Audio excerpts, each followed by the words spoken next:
good morning, good afternoon, good evening, depending on where you are. And thanks for joining us on this call.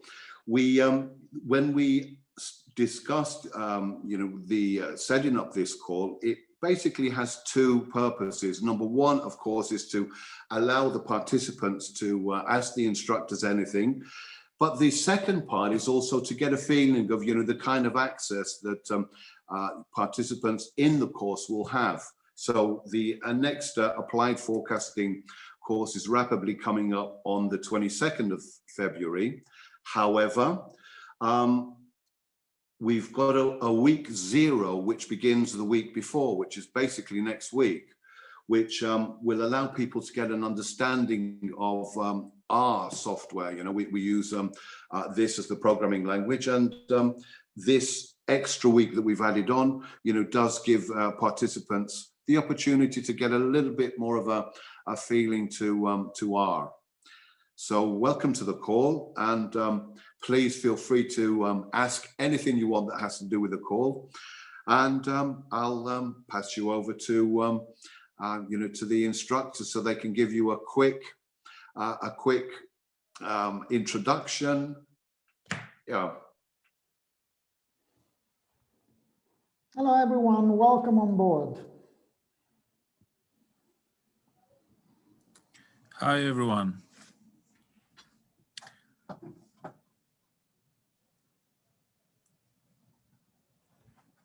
Okay, so I start. I'm one of the three. So together with Professor Makridakis and Dr. Spiliotis, my name is Pasquale, and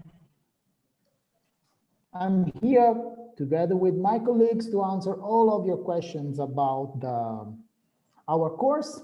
Our course will start in 2 weeks from now. So the first live class will be on the 22nd of February. But actually already next week, for those that have enrolled or will enroll in the course, there is what we call a week zero, which is a sort of preliminary week in which you can already find some interesting materials to start with the course, in which there are some social events and presenting ourselves and meet each other, unfortunately online, but it's that's how it goes. So any question for us? Just to say a few things from my side as well. I'm Vangelis Spiliotis, one of the tutors, and you can ask anything using the chat. The questions might be whatever you might have in mind about which is the material of the course, what kind of things we'll cover, how we will apply those things in practice. If you had the chance to look at the website, where we will be using R, which is a very simple programming language to start working with statistics and forecasting. So either about the context or the implementation of the course, we're here to hear your questions. And what is very important is that a course that you're going to learn how to forecast. It's hands-on course, as Nick keeps saying. It's not going to be a theory course. We're going to talk about theory, but in reality, it's a course that the objective is you are going to learn how to program. Yes, because a lot of people speak about forecasting. A lot of people speak about blabber about forecasting, but the goal of this course is to teach you how actually to forecast. So let me share a little bit my screen so I can show you one thing. Let me see. Yes. Now, if you go, I hope you can see our my screen now. So if you go on our website, and the website, you can read it here, is MOFC, so Makridakis Open Forecasting Center, .unique, University of Nicosia, .ac.cy, so for Cyprus. If you go there, you reach the Makridakis Open Forecasting Center, and under MCourses, you can find the Applied Forecasting course. Now you see here, for example, the flyer for what concerns today's event. And here you find all the basic information you may want to know about our course. So the duration, 6 weeks, we start on February the 22nd, and then we go on for 6 weeks until April. The workload is on average, depending on the week, 10 hours. All teaching is online, but what we want to stress, and this is very important, is not that you will just have a bunch of pre-recorded things. You will find sometimes some videos, like for example in week 0, but for the rest is live interaction. So we have our classes on Wednesday evening or morning or afternoon, depending where you are. So we have these classes and it's live. It's either Professor Makridakis, Dr. Spiliotis, or me teaching the subject, discussing with you, interacting with you, and we want to teach you how to deal with forecasting and to discuss your actual problems. So we are very open to you bringing your problems, bringing your data if you want, for the assignments, but also for the discussion in the classes. And if you scroll a little bit here, you will find the course outline. As Vangelis told you, we will use R, and in week 0, you find a set of videos to help you get acquainted with R. And obviously during the course, we see more and more. You don't need to be an expert in R. If you know some other programming language, it's good because then it's easier. But even if you are totally free from any knowledge on programming, you can start from scratch with us. And you have the objectives of the course, some description about us if you are interested in us, but I think you are much more interested in the course, and that's what's important. And the course is really open to everyone that is interested in forecasting, but really in learning how forecasting is performed, how you can interpret the results of forecasts, how you can improve your forecasting if you are already a forecaster or if you have been using forecasting techniques in your daily job, and information about also the, let's say, the least pleasant part, like the evaluation, so the assignment and the final, the bi-weekly assignments and the final projects that you have to submit, and that will be corrected by us in order to grant you with the final certificate, which is a valuable asset for your CV. And the certificate, since unique, is unique in the sense that it also plays with blockchain and all the latest technologies. The certificate is actually validated on a blockchain. So you can really share it and have the proof that you attended successfully the course. Thank you very much for that, Pasquale. There's a question, what is the structure of the program? I think you've absolutely done a great job of answering that. Something that, another 2 points that I would like to jump in and add is, number one is there are no pre-recorded videos on the live session as you'd expect. And the reason that we chose to do it this way is to give, to enable this interaction. And the other point that I do want to mention, which I think is probably one of the most important points of this, the actual course, is the encouragement for participants to use their own data, to bring or use their own data. You've got a team of world experts, that will be helping you, working with you to, to get the right formula. So I would say that, these two, the live videos, again, allows the interaction, direct interaction with the instructors, and, the ability to bring your own data to disseminate and work on with these, legends in forecasting is, it's a huge benefit. So, yeah. Can I add? There are, oh, sorry, Spiros. That the people who don't have data, we have plenty of data to give them, so they just have to ask. Don't forget, we are doing the M competitions. In the M4 competition, we have 100,000 time series. In the M5, we have 42,000 time series. So we have plenty of data. So you tell us what kind of data you would like to learn. forecast, and will give you as many series as you want to try. Yeah, it's a course that you can really consider tailor-made, in the sense that if you have your data and you have your actual problems, you can discuss it with us. You can share the data with us, and obviously under all confidentiality, there is no discussion about that, and we can help you with that. If you don't have the data because maybe you are approaching forecasting for the first time, again, no problem. We have plenty of data coming from the M competitions and other sources, so it's really. If you are interested in the electricity market, we can play with that. If you are interested on non-financial topics, we can play with this type of data. If you are interested in engineering data, consumer data. So what you will learn can be applied to many things. And that's why we want to discuss that with you.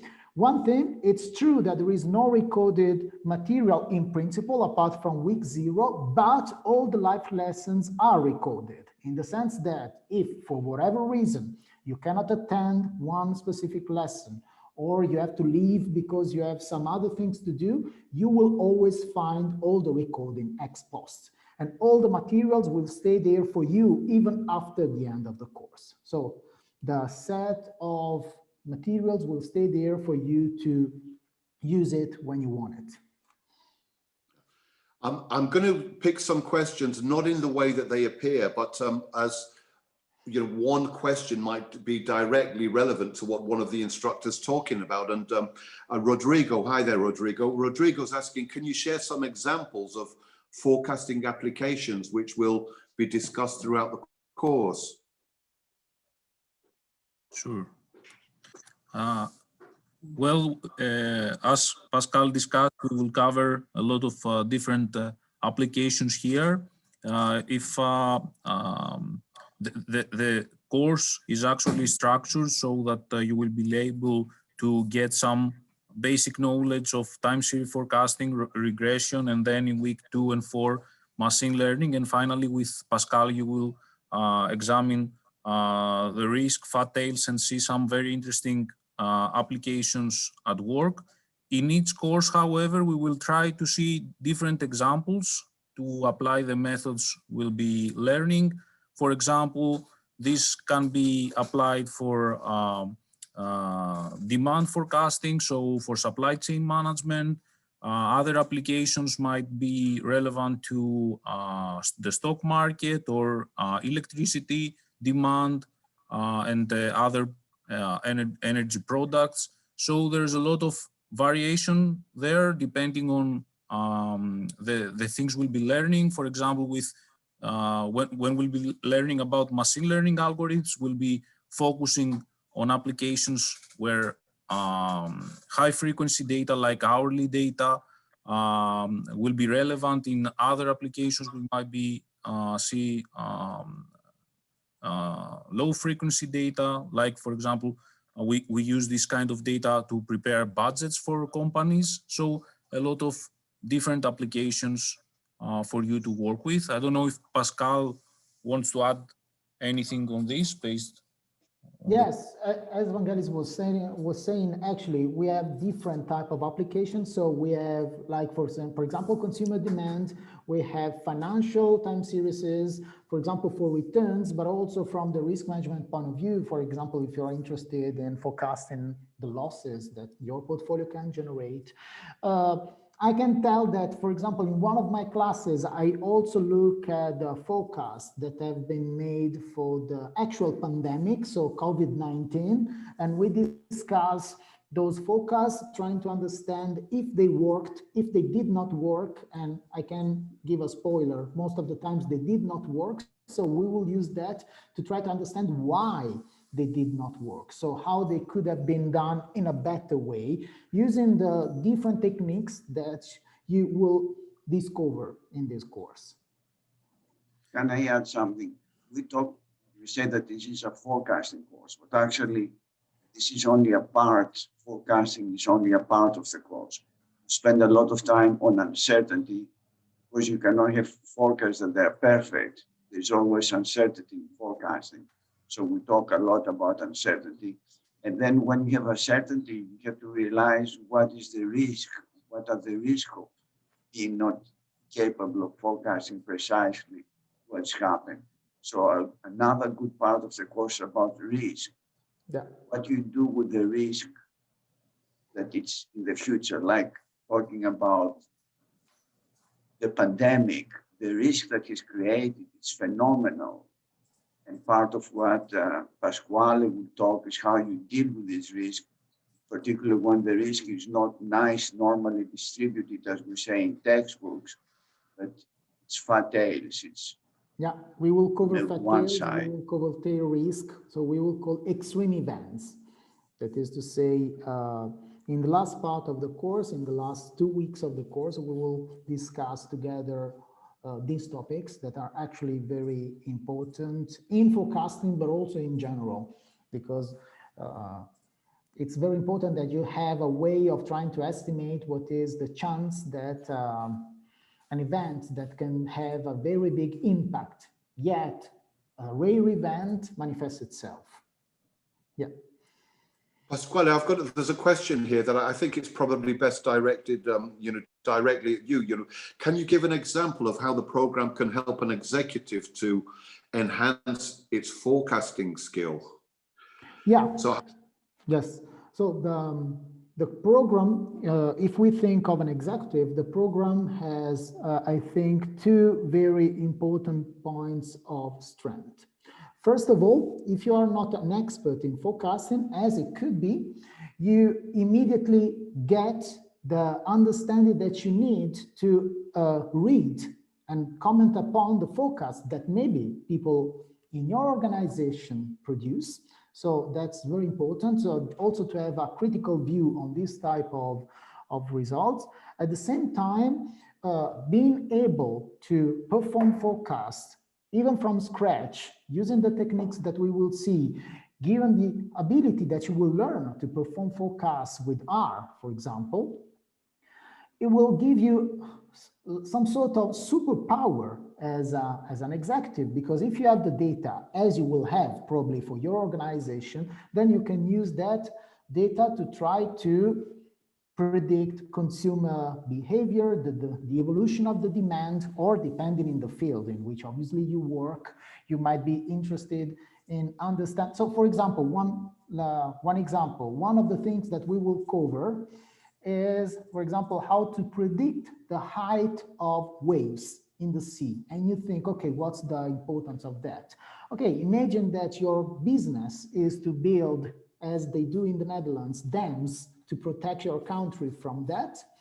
Then it's fundamental to know how to forecast that type of event. And that amount of knowledge that you will gain can be immediately applied to different fields. So finance, engineering, medicine, biology. I mean, there is actually no upper limit. You can really, yes. Let's think of that like a decision support tool. Forecasting is a tool for supporting decisions. So everyone working in a company, regardless of the level of his position, this is a very useful ability to have. There is also a couple of questions. I will try to answer them. The first thing is about the duration of the live sessions. Each live session lasts 2 hours. There's also a chat there you can use to provide your questions, if any. There's also a live, there's also a forum where you can post your questions and ask anything you like, either about the material of the course in general, or if you have any special requirements.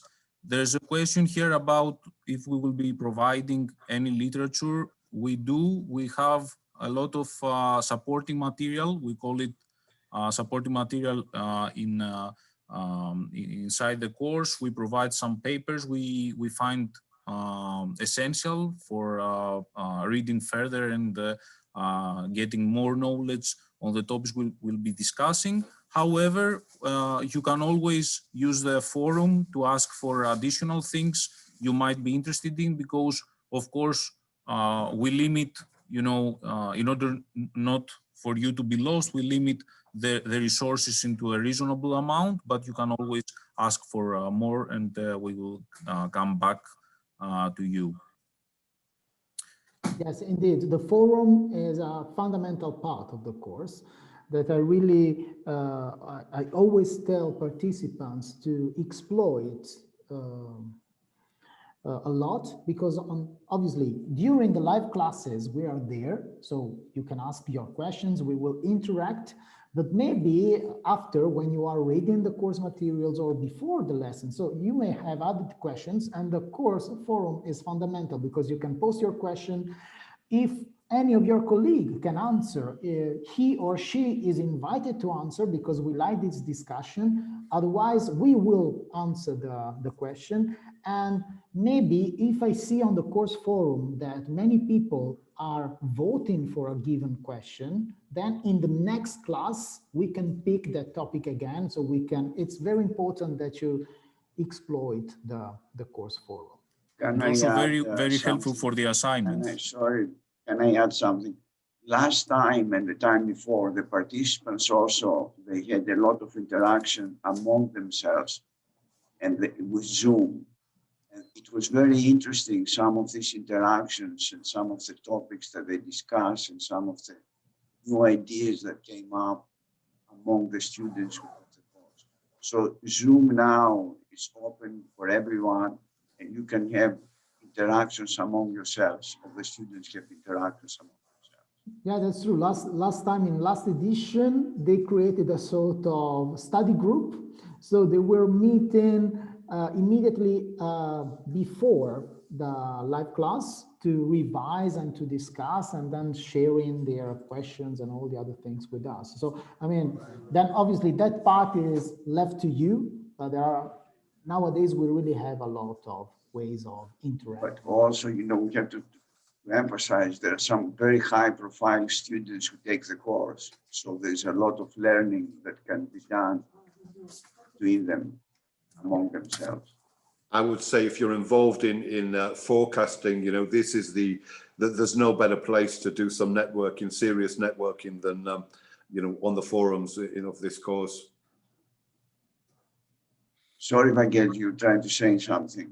No, I was just mentioning that you can use the forum to reply on questions about the assignments, which is very helpful for solving the exercises successfully.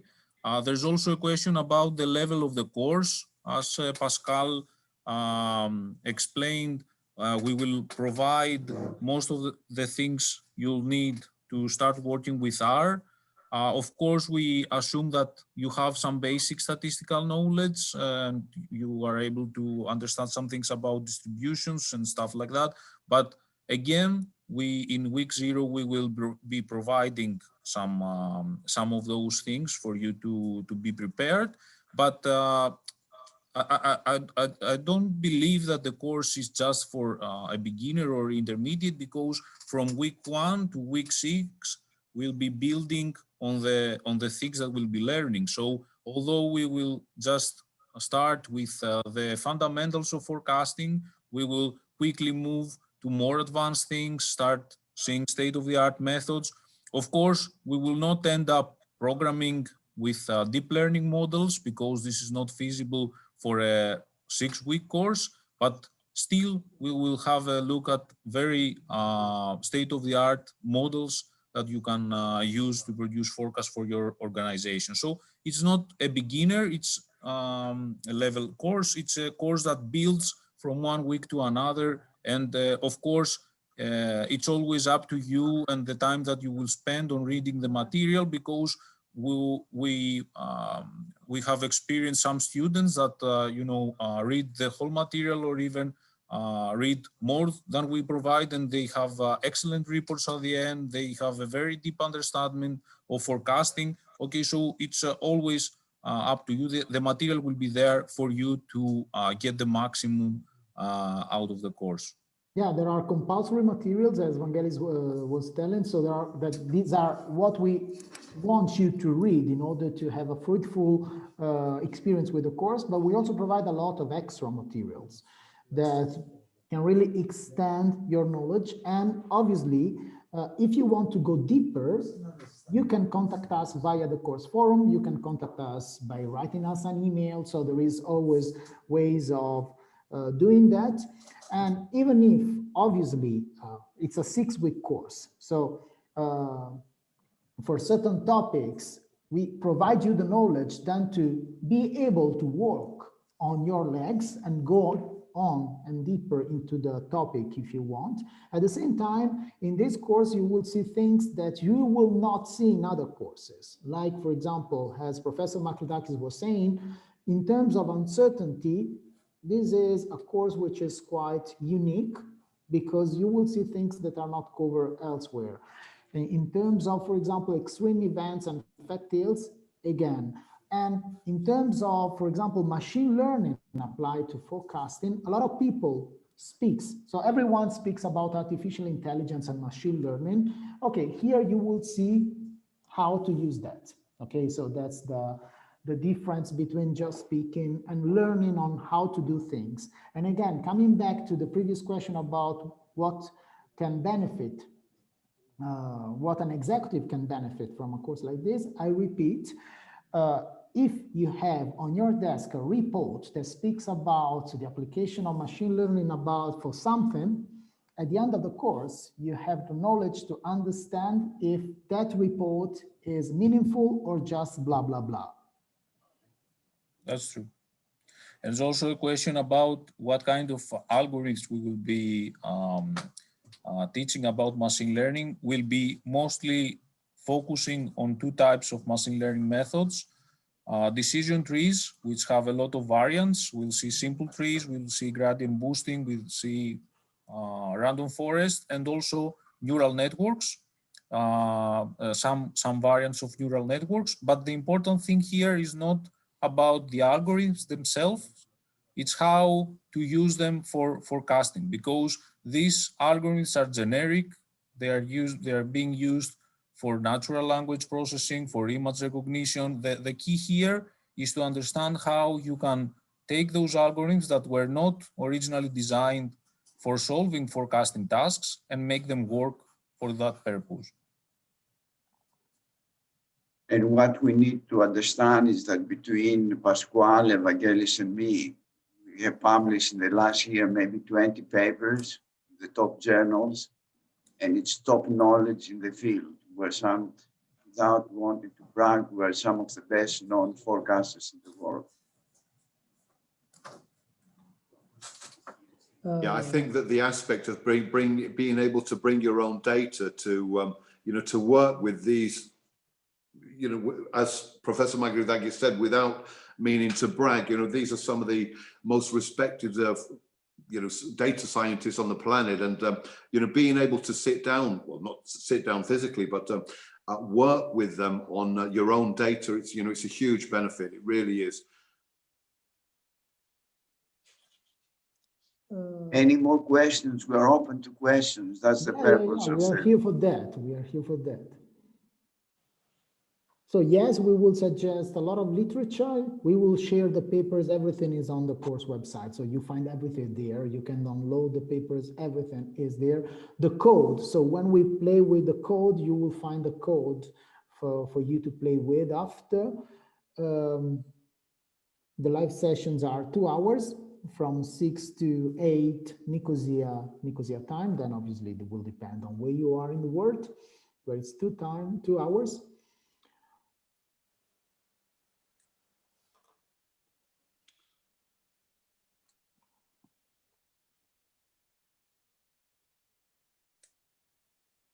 Yes, it's once a week on Wednesday. It's on Wednesday, and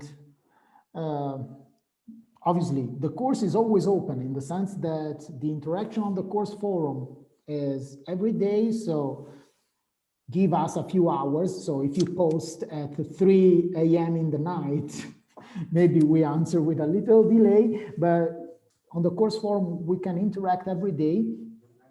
And then the live classes are every Wednesday for 2 hours. Once a week, and the assignments are bi-weekly. So we'll have the first assignment in week 2, the second in week 4, and then after the course ends, you will have the chance to select a forecasting problem that you are interested in to work with your final assignment.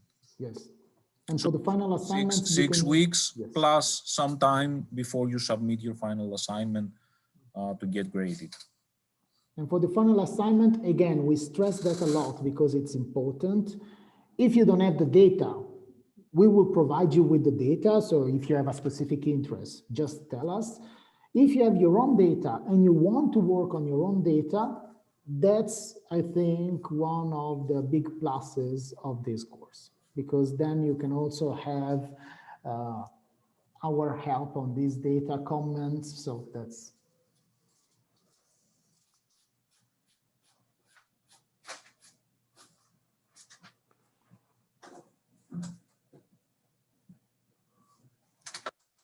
The recorded lectures will be available. So after the course, you still have access to the course materials, so you can access. Now, if you say permanently, it depends what you mean for permanently. If you tell me 50 years from now, I don't know. But they will stay there for a long time. So yes, it's not that the day after the course or even a few months after the course, they disappear. You will still have access to all the course materials, yes, including the recorded lessons.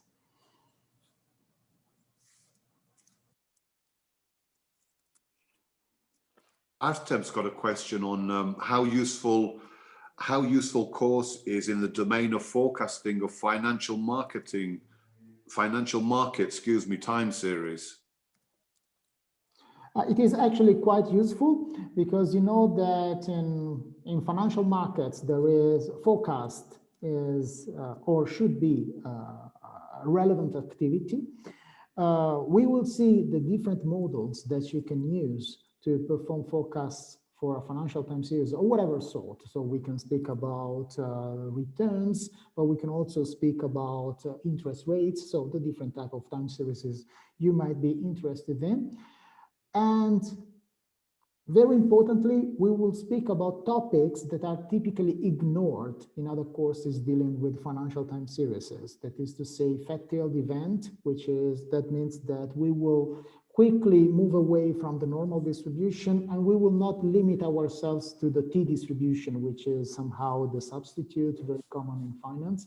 So we will try to understand, for example, how we can estimate very high quantiles. So what is the 99.999% loss that your portfolio can generate? What is the expected loss above a given threshold? So these are all topics that, if you are a little bit familiar with finance, you know are also related to the Basel framework.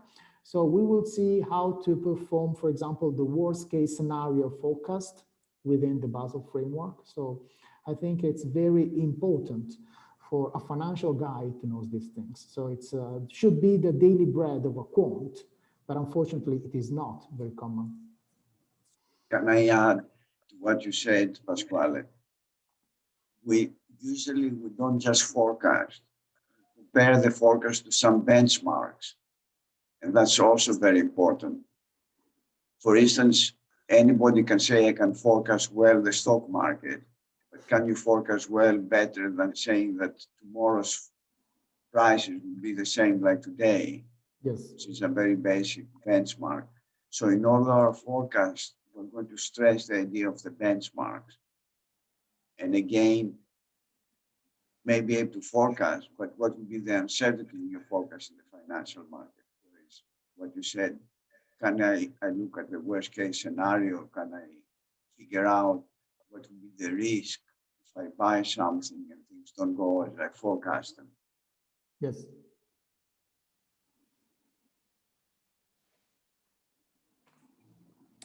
Any other questions? I think there is a question more for you, that you are the top expert, Spiros. It's the one about the M5 competition. Well, we're going to talk a lot about the M5 competition. We just finished it a few months ago. And we have done it together with Vagelis, who has done a lot of work about the competition. And we're going to talk about it. The M5 competition is about retail sales forecasting, which concerns a lot of people. And we're going to talk about a lot about it, as we're going to talk about the M4, which is a different kind of competition. So we're going to have a whole session, 1 hour, talking about the M competitions and the findings of M competitions, how these findings can improve the forecasting operations of firms and improve their profits. Yes. For what concerns probabilistic forecasting, yes, we will cover probabilistic forecasting. Yeah, because I mean, we will cover uncertainty. So you know that it's totally useless. It's like astrology to say that tomorrow something will happen. I mean, if you say that tomorrow the price of an asset is 1,000, yes. So if you can guarantee me that your forecast is 100% correct, then it's fine. So you can say tomorrow is 1,000, but typically it's not the case. So you have to tell what is the confidence level of your forecast, what's the forecast interval, and how to deal with the uncertainty, which is inherent in every forecast. So we will cover all these type of things. And yes, the train validation testing is okay. It's in the basic if you want to be a good forecaster. Just to add on the things that Professor Makdakis said about the M competitions, you should keep in mind that these kind of competitions drive the forecasting research in a significant manner. So apart from discussing the algorithms that won these competitions and the lessons learned, we will also see some key features that are now considered best practices based on the results of the competitions and how you can implement them in practice. So how, for example, we can disaggregate the models that won each competition and which are the key elements of becoming the most successful solutions, and how you can then use these ideas and incorporate them in your modeling process.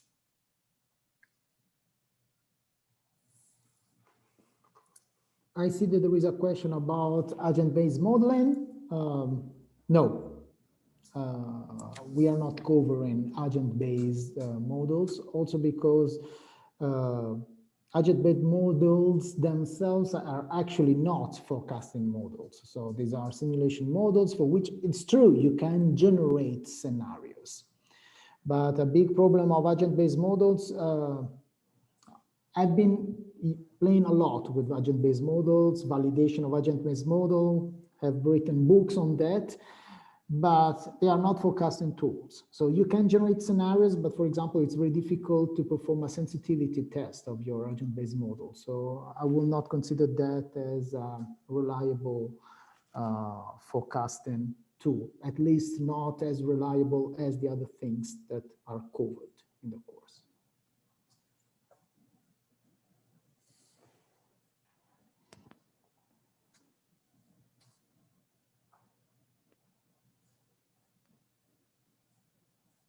Don't be shy. Questions? Any other question about topics that are covered, about the structure, about the evaluation, about whatever you want? There's a question about if M5 has superseded the M4. No, actually, the M5 applied in a completely different domain than in M4. M5 was about predicting the sales of a big grocery retailer. So there we will have to look for models that perform well with irregular time series, with time series that are intermittent, that have a lot of zeros. And this task is completely different from that of M4, which where you have a lot of different time series from different domains, and also these data are continuous. So different, the M4 and the M5 covered completely different modeling approaches to solve forecasting, the forecasting problem of the competition. So this is exactly why we focus on all M competitions, because there were different lessons to be learned from each one of them. And the big lesson with M5 was that the machine learning method, a simple machine learning method, beat all of the statistical methods by big amounts. That's true.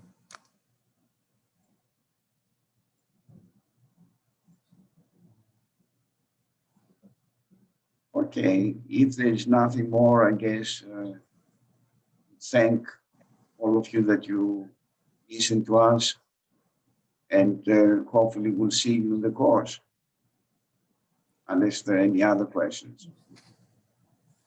There is still time to enroll for all these kind of things. Nick is the person to speak with for the fees, for all the things that are related to this. He is the guy. And as I told you, the course will start on February the 22nd, so officially essentially 2 weeks from now. But already next week, we will have week 0. Week 0, again, there is no live class, but you already find all the materials to start successfully the course. And especially if you are not familiar with R, you find the videos we recorded to teach you how to use R from scratch, even to how to install R. So we really start from basics. So it can be very nice if you can access that material in that case. So for any type of information about enrollment, please refer to Nick. Maybe Nick, you can give your details for the, yes. Nick, can you post your email so people can have it? Yeah, will do. Because they may want to talk to you also about the fees for the course. And yeah, I think that I'm speaking to most people that are actually registered for this AMA. Nice to see everybody. But I will do that. You know, we've also got this €500 promo code that is going to expire in a few days. You know, Professor Maglia, that gives us, you know, given us a few more days for this €500 discount on the tuition fees. My email, I'm putting my email right now in the comments, but I will also follow up with you know, with an email tomorrow. If after this the webinar ends, there's anything that you thought, oh, I forgot to ask, you know, please feel free to drop me an email with your question and I'll put it in front of the correct instructor and you know, get you an answer as soon as we can. And very important, if you know people that might be interested in the course but could not attend, for example, this live webinar, this is recorded and it will appear on the YouTube channel of our center. So you can also see this, and you will also find the old webinar of the previous edition. So also there we are on, okay, some of the questions obviously were the same, but also many other questions. So feel free, and also feel free to contact us via the standard channel to ask questions. I'm on Twitter, so if you want, you can follow me on Twitter, or you can contact me on Twitter. I'm happy to answer your questions if you have it. so thank you very much and have a good evening or a good day. Thank you. Thank bye, you. bye. Bye. Thank you very much. Bye-bye. Bye, everyone. Bye. Good evening, good afternoon. Speak to you soon.